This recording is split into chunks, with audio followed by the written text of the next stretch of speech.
အားလုံးပဲမင်္ဂလာပါကျွန်တော်ရဲ့ channel လေးမှာကျွန်တော်အရင် video တစ်ပုဒ်မှာကျွန်တော် Smile One website နဲ့ကျွန်တော်တို့ Diamond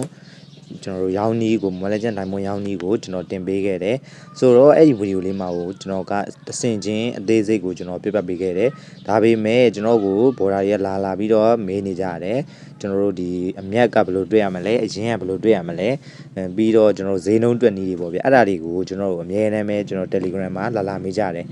ကဲဆိုတော့ကျွန်တော်အဲ့လိုမျိုးတွေကျွန်တော်လာပြီးတော့မေးကြတာတွေဒါများတဲ့အတွက်ကျွန်တော်ကဒီဗီဒီယိုလေးမှာ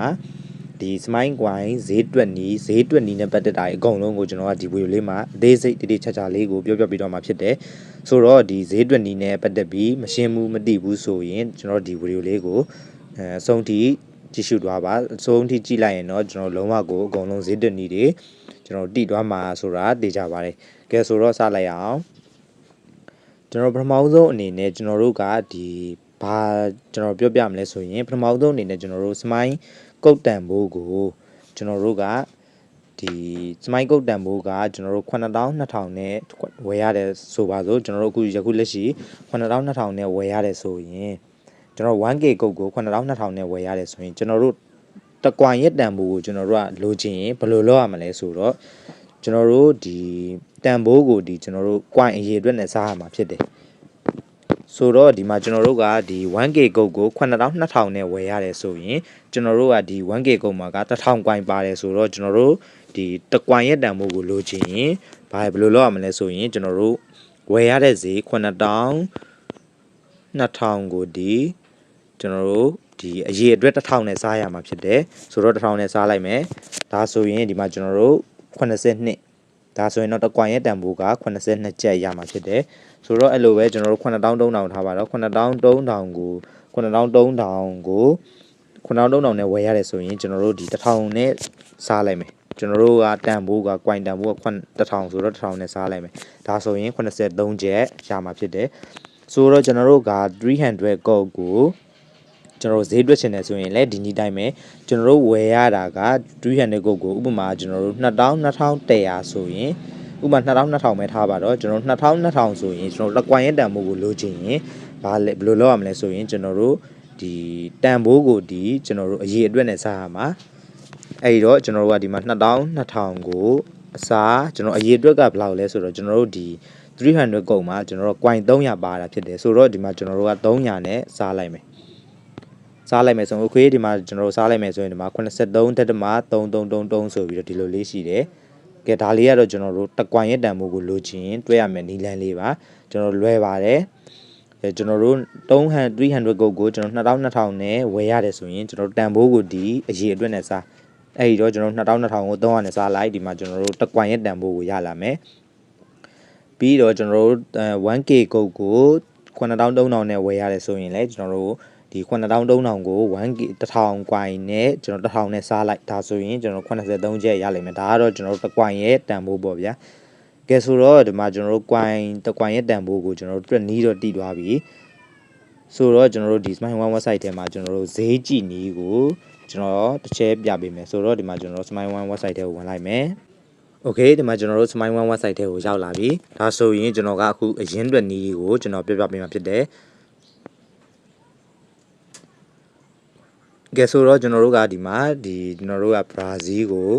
ဒီမှာကျွန်တော်တို့အလှန်လေးရှိတယ်ဒီအလှန်လေးမှာကျွန်တော်တို့ကဒီအလှန်လေးမှာကျွန်တော်တို့က Brazil ကိုဝယ်တာဆိုရင် Brazil ကိုဝယ်ပြီးတော့ဖြည့်ထားတာဆိုရင်ဒီနေရာမှာကျွန်တော် Brazil အလှန်လေးကိုပြောင်းထားရမယ်ကျွန်တော်တို့ဖိလစ်ပိုင်ကုတ်ဝယ်ပြီးတော့ဖိလစ်ပိုင်ကုတ်နဲ့ထည့်မှာဆိုရင်ဒီနေရာမှာဖိလစ်ပိုင်ကုတ်အလှန်လေးကိုပြောင်းမှာဖြစ်တယ်ဆိုတော့ကျွန်တော်ကဒီမှာ Brazil ကုတ် Brazil ကျွန်တော်ဈေးနှုန်းလေးကိုတွေ့ပြမှာဖြစ်တဲ့အတွက်ဒီမှာကျွန်တော် Brazil လေးကိုရွေးလိုက်မယ်Okay ကျွန်တော် Brazil လေးကိုရွေးလိုက်မယ် Okay ရွေးပြီးပြီဆိုရင်ဒီမှာကျွန်တော်တို့ search bar မှာ Mobile Legends ကိုရိုက်ရှာလိုက်မယ် Okay ဒီမှာကျွန်တော် Mobile Legends ကိုရိုက်ရှာလိုက်မယ် Okay ရိုက်ရှာလိုက်ရင်ကျွန်တော်တို့ဒီမှာဒီနေရာလေးရောက်သွားလိမ့်မယ်ဒီနေရာလေးရောက်သွားလိုက်ရင်ဒီမှာကျွန်တော်တစ်ခါတည်းပြပေးမယ်ကျွန်တော်တို့ဒီ Dravel Diamond ကျွန်တော် Diamond 2ဆဆိုတာဘယ်ဟာလဲဆိုရင်ကျွန်တော်ဒီအပေါ်ဆုံးမှာဒီ၄ခွက်ဆိုတော့ဒီမှာဒီ၄ခွက်ပေါ့ဗျာကျွန်တော်တို့ဒီ၄ခွက်ကတော့ကျွန်တော်တို့Dravel Diamond 2ဆဆိုတဲ့ဟာကိုကျွန်တော်ဒီ၄ခွက်နဲ့ဖြည့်ရတာဖြစ်တယ် ဆိုတော့အဲ့မှာလည်းတေချာကြည့်နိုင်တယ်ဒီမှာဒိုင်မွန်50 150 250 500ဆိုပြီးတော့ဒီလေးဝက်ကနေဖြည့်ရတာဒါလေးကတော့ဒါပဲဒိုင်မွန်ကိုဖြည့်ရတဲ့နေရာလေးဖြစ်တယ်ပြီးတော့ကျွန်တော်အောက်လေးကိုဆွဲချလိုက်မယ်အောက်လေးကိုဆွဲချလိုက်ရင်ဒီမှာကျွန်တော်တို့ဈေးနှုန်းကိုဘယ်လိုကြည့်မလဲဆိုရင်ကျွန်တော်တို့ကဒီမှာကျွန်တော်တို့ရွေးမဲ့ဒီဒိုင်မွန်အမောင့်ကိုကျွန်တော်တို့ဝယ်မဲ့ဒိုင်မွန်အမောင့်ကိုကျွန်တော်နှိပ်လိုက်မယ်နှိပ်လိုက်ရင်ကျွန်တော်တို့ select ရွေးချယ်ထားတာလေးကဘယ်လိုလေးလဲဆိုရင်ဒီမှာဒီအစိမ်းရောင်လေးနဲ့ပြနေလိမ့်မယ်ဒီမှာကျွန်တော်တို့လုံးဝအကုန်လုံးအစိမ်းရောင်လေးနဲ့ပြလိမ့်မယ်ဒါလေးကဒီကျွန်တော်တို့ရွေးချယ်ထားတဲ့ဒီဒိုင်မွန်ပမာဏလေးပေါ့ဗျာအဲ့ဒီတော့ကျွန်တော်တို့ကဘယ်ဟာကိုရွေးမလဲဆိုရင်ကျွန်တော်ရွေးချင်တဲ့ဟာကိုရွေးလိုက်ဒီမှာကတော့ကျွန်တော်တို့ဒိုင်မွန်အမောင့်ဒီဒါလေးကတော့ဒိုင်မွန်အမောင့်ဒီမှာကျွန်တော်တို့အသေးလေးဒါလေးကတော့ဒိုင်မွန်အမောင့်ကိုပြောထားတာဖြစ်တယ်ဆိုတော့ဒီမှာကျွန်တော်တို့ကဒီမှာဆိုရင်ဒိုင်မွန်88.8ဆို88ပေါင်8ဆိုတော့86ကိုရွေးမယ်ဆိုရင်ဒါလေးကိုနှိပ်လိုက်ရင်ဒီမှာဒီလိုအမှန်ကြီးလေးနဲ့ပြသွားလိမ့်မယ်ပြီးတော့အစိမ်းရောင်လေးနဲ့လည်းဒီလိုလေးပြနေလိမ့်မယ်โอเคဒီလိုလေးကျွန်တော်တို့ဒိုင်မွန်ပမာဏရွေးပြီးပြီဆိုရင်ကျွန်တော်အောက်လေးကိုဆွဲချလိုက်မယ်အောက်လေးကိုကျွန်တော်အောက်ဆုံးထိဆွဲချလိုက်မယ်โอเคအောက်ဆုံးထိဆွဲချလိုက်မယ်ဆွဲချလိုက်ရင်ဒီမှာကျွန်တော်တို့တွေ့လိမ့်မယ်ဒီမှာကျွန်တော်တို့ smile coin ဆိုပြီးတော့ဒီအပေါ်ဆုံးမှာတွေ့လိမ့်မယ် smile coin ဆိုပြီးတော့တန်ဖိုးနဲ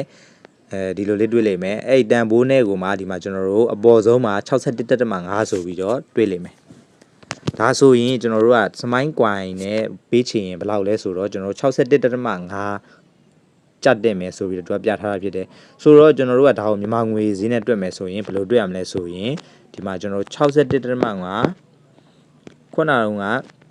ကျွန်တော်တို့က61.5 ကွိုင်เนาะအဲ့ဒါကိုကျွန်တော်တို့တက်ကွိုင်ရဲ့တန်ဖိုးနဲ့မျှောက်မှာဖြစ်တယ်ဆိုတော့တက်ကွိုင်ရဲ့တန်ဖိုးကခုနကကျွန်တော်တို့ကဒီ9300နဲ့ဝယ်တာဆိုရင်83ကျပ်နဲ့ကျွန်တော်တို့မျှောက်လိုက်ရင်ဒီမှာကျွန်တော်တို့4489ဆိုပြီးတော့ဒီမှာရလာလိမ့်မယ်ဒါလေးကတော့ကျွန်တော်တို့ဒီမြန်မာငွေတန်ဖိုးပေါ့ဗျာကျွန်တော်တို့မြန်မာငွေကျွန်တော်ရဲ့အရင်းတန်ဖိုးကိုရလာမှာဖြစ်တယ်โอเคဒါဆိုရင်တော့ဒီမှာဒီအရင်းတန်ဖိုးကိုရလာမှာဖြစ်တယ်ကျွန်တော်နောက်တစ်ခုကျွန်တော်ပြပေးမယ်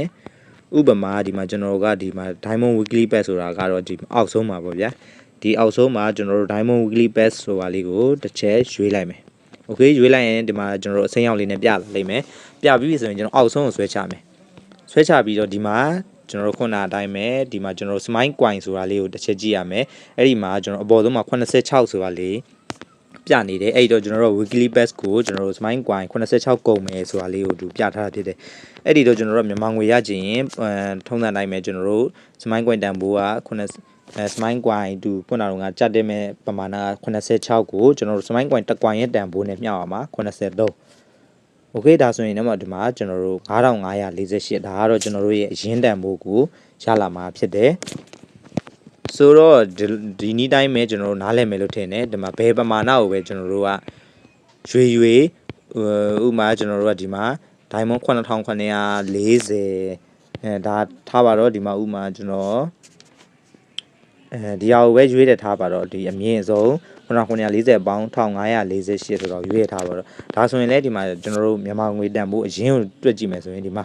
smile coin ကိုကျွန်တော်တို့တန်ဖိုးကိုကြည့်လိုက် smile coin သူကဘယ်လောက်ပေးချေရမလဲဆိုတော့6089အဲ့တော့အဲ့6089ဒီကျွန်တော် smile coin တစ် coin ရဲ့တန်ဖိုး83ကျပ်နဲ့မြှောက်လိုက်ရင်ကျွန်တော်မြန်မာငွေအရင်ရမှာဖြစ်တယ်ကဲဆိုတော့ဒီလိုပဲကျွန်တော်တို့ဘယ်ဟာပဲနေဒီလိုလေးပဲကျွန်တော်တို့အရင်တွက်ရမယ်အဲ့ဒီတော့ကျွန်တော်တို့ကအမျက်ကိုကျွန်တော်တို့ဘယ်လိုတွက်ကြမလဲဆိုရင်ဒီဘယ်လိုတင်ကြမလဲဆိုပြီးတော့တချို့လူတွေကလာမေးကြတယ်ဆိုတော့အမျက်တင်တာတော့ကိုအဆင်ပြေတယ်လို့တင်လို့ရတယ်ဒါပေမဲ့ကျွန်တော်တင်တဲ့နည်းလေးကိုကျွန်တော်ပြပြပေးတော့မယ်ကျွန်တော်ကတော့ဒီ6% လောက်တင်တယ်ပေါ့ဗျာ6%ကျွန်တော်တို့ရဲ့အရင်းသေးကိုကျွန်တော်တို့က6%ပေါင်းလိုက်မှာ6%ပေါင်းလိုက်မှာပေါ့ဗျာအဲ့ဒါဆိုရင်ကျွန်တော်တို့ကအဲ့လိုမျိုးလေးနဲ့ကျွန်တော်ကအမျက်တင်တယ်ဆိုတော့ဒီမှာကျွန်တော်ပြောပြပေးမယ်ဥပမာဒီမှာကျွန်တော်တို့ Diamond Weekly Pass ကိုကျွန်တော်တို့ဒီမှာ86မြန်မာငွေတန်ဖိုးက9548အဲ့ဒါကိုကျွန်တော်အမျက်ဘယ်လိုတင်မလဲဆိုရင်ကျွန်တော်က6%အပိုယူလိုက်မယ်ဆိုတော့ဒီ9548ကိုကျွန်တော်အပေါင်း6%ဆိုပြီးတော့လောက်လိုက်မယ်6%ဒါဆိုရင်ဒီမှာ9880ဆိုတော့ဥမာ9900ပဲထားပါတော့ဗျာ9900ဒီလိုမျိုးပဲကျွန်တော်တို့ကဒီအမျက်ယူတာဖြစ်တယ်ကျွန်တော်ကတော့ပမာဏတွေအားလုံးကိုဒီ6%ကျွန်တော်ယူတယ်ဒီဒါပေမဲ့တကယ်ချင်းတို့ကဒ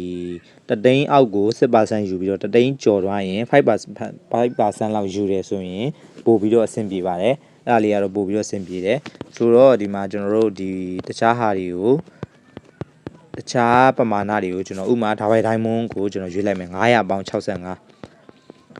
ဈေးကိုကျွန်တော်ကြည့်လိုက်မယ်385စမိုင်းကွိုင်း385ကြမယ်အခုအဲ့ဆိုတော့စမိုင်းကွိုင်း385ကိုဒီတက်ကွိုင်းရဲ့တန်ဖိုး83နဲ့မြောက်လိုက်တော့ဒီမှာ28105ဒါ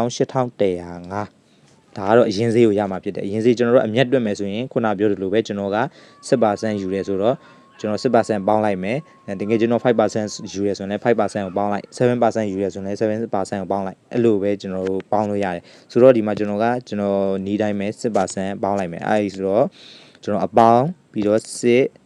10% ဒါဆိုရင်ဒီမှာကျွန်တော်29,991ဆိုတော့29,800ပဲထားပါတော့ဗျာဒီလိုနီးနဲ့ကျွန်တော်တို့အမြတ်ကိုတွက်လို့ရတယ်ဆိုတော့ကျွန်တော်ကတော့အကုန်လုံးကိုတရားလေးဖြစ်အောင်ကျွန်တော်ကဒီ10% ယူတယ်ကျွန်တော်ဘလောက်ပဲဟွာလို့ဥမာ3သိန်းကို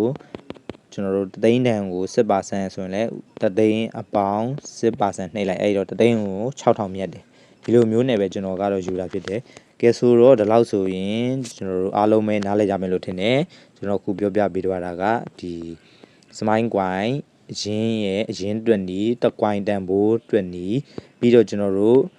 ဒီဒိုင်းမွန်းမှာကျွန်တော်တို့အမျက်တွက်နီးအမျက်တင်နီးတွေကိုကျွန်တော်ပြပြပေးသွားတာဖြစ်တယ်ဒါလောက်ဆိုရင်အားလုံးပဲနားလည်ကြမယ်လို့ထင်တယ်ကျွန်တော်ကိုလည်းလာမေးတဲ့သူတွေကအရန်များလွန်းလို့ကျွန်တော်အခုလိုဒီတတိချာချာလေးကိုပြောပြပေးသွားတာဖြစ်တယ်ကဲဆိုတော့ဒီလောက်ဆိုရင်အားလုံးပဲသဘောပေါက်လောက်ပြီလို့ထင်ပါတယ်ကျွန်တော်ကတော့ဒီချာလေးကိုရှင်းပြပေးသွားတာပါဒါမှသဘောမပေါက်ဘူးဆိုရင်လည်းကျွန်တော်ကိုလာမေးလို့ရပါတယ်ကဲဆိုတော့အားလုံးပဲကျွန်တော်ဒီဗီဒီယိုလေးကတော့ဒီလောက်နဲ့ပဲဆုံးတက်လိုက်မယ်အားလုံးပဲအဆင်ပြေကြပါစေ